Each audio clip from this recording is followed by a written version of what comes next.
Welcome to the News Hour. Israel and Hamas have agreed to the first phase of a deal to end the 2-year-long war in Gaza.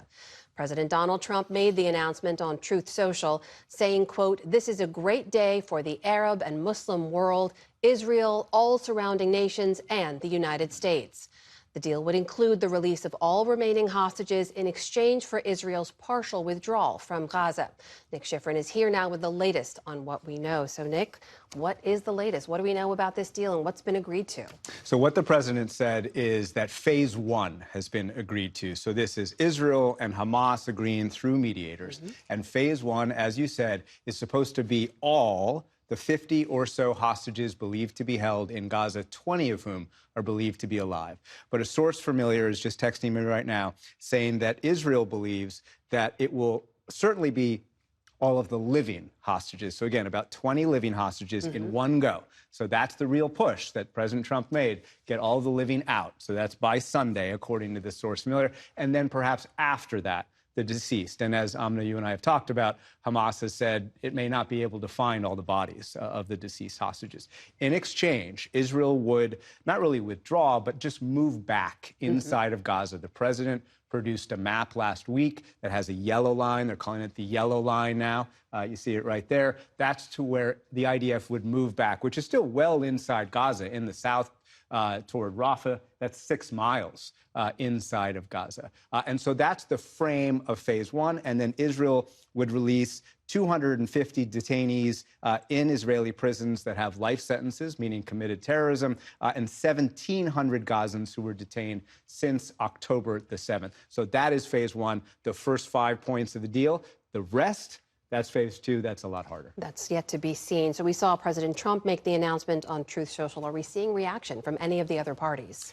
Prime Minister Benjamin Netanyahu released a very quick statement just a few minutes ago, quote, "With God's help, we will bring them all home." That's it. That's all he said. So that does reveal some perhaps concern, or at least waiting to see what happens. The deadline for release is 72 hours, I said, per a source familiar. Israel expects by Sunday. So that is Netanyahu saying, okay, great, but let's just see it when we see it. We know these negotiations have been led by Steve Witkoff on the ground. Jared Kushner, the president's son-in-law, has now been involved on the ground as well. But for this deal to be reached at this moment in time, Nick, what does that tell you about the U.S. involvement and the process that brought us here? It is extraordinary. The officials who I've talked to say you got to this point basically when Israel attacked Doha, when Israel attacked the mediators who were in the country that was mediating, right? The top Hamas officials who were supposed to be negotiating.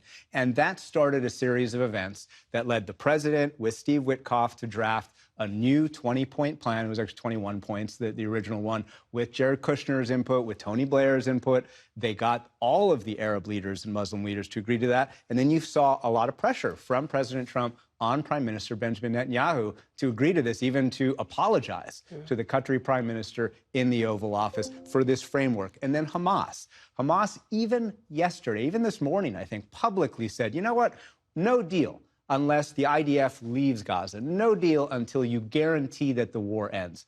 It turns out that that was just a public statement, and that Hamas was willing to make phase one of the deal without phase two. And as we've been talking about, phase two, right? It's the demilitarization of Hamas. It's the future governance of Hamas. It's how do you secure Hamas with international forces?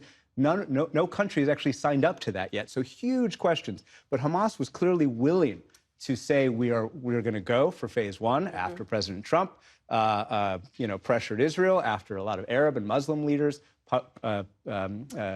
really put pressure on Hamas.